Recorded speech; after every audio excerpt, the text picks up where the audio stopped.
Andrew Johnson's here from First Aid Ottawa. How are you? Good. Good. Happy New Year to you. Happy New Year. I know you're happy because you have a new furnace today, and that's good.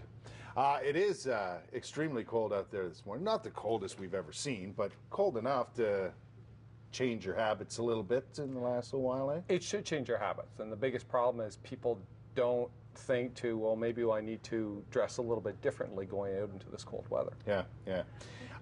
Bring along, like Jeff was saying, your gloves, your mittens, your hat, your scarf, the whole works today, and Exactly. make sure the kids are bundled up if they're going outside. Oh, everybody needs to bundle up, especially if you're going to be out in that wind, which is absolutely bitter. I tell you what, all the sliding hills are open and very busy. I know the one over at Bruce Pit out in the West End by my place was super busy. So that's another thing. If you're going to be outside for an extended period of time, you really have to consider what you're wearing and bring along extra dry gear, right? Exactly. As soon as that clothing gets wet, Yeah. it's going to lose its ability to keep you warm, and especially if that wetness is up against your skin, you're going to get colder that much quicker. Yeah. Now there's frostbite, which everybody knows about, but a lot of people are walking around here this morning going, "What's this frost nip you're talking about?" And there's a difference. There is. Frost nip is really a superficial freezing of the skin. So a lot of times people will see it as just those little white things on the cheek. Oh yeah. So it's just very, very superficial. The top of the skin, it gets freezing.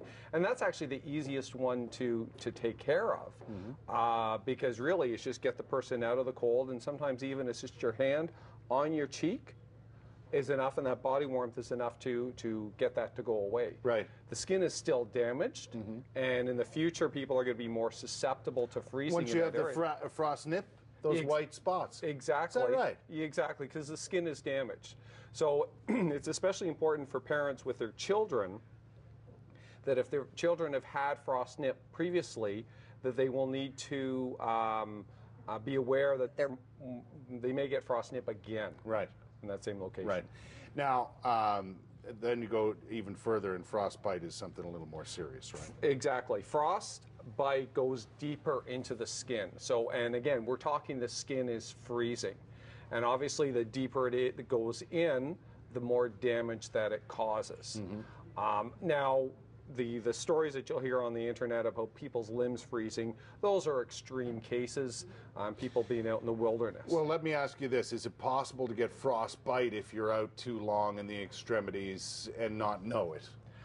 You'll know it in the fact that you're going to start to lose sensation in that part of the body, and that Right. should be an indication to you that there's a problem.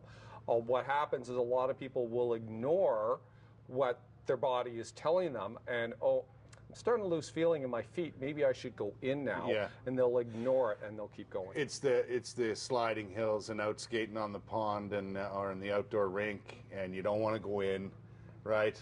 And the next thing you know, you've got some issues to deal with. Exactly. It's the big thing is if you listen to your body, what your body's telling you, and you realize, okay, my fingers are starting to, I'm starting to feel a little bit in my fingers, or lose feeling in my fingers or toes. It's time to go in. Obviously, you don't want to get to this point where you're, having to call people like you guys to come in and help, and paramedics and that sort of thing. But what do you do if you notice frost nip on yourself or somebody else? And further to that, with frostbite.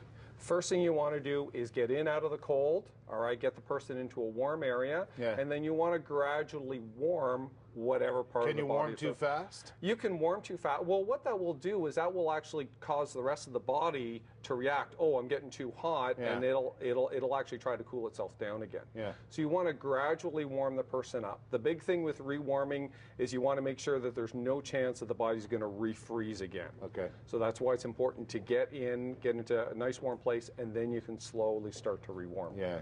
And if it's severe, make sure you call somebody. Absolutely. You want to get that help because the body could go into shock. Person could go into cardiac arrest. Their heart could stop beating. All sorts of complications. Best advice, Andrew, is to be prepared for the elements and don't get yourself in that situation. Exactly. Listen to your body. Bring along spares. Spares. Spare made spare gloves. And cover your head. That's where all the heat goes.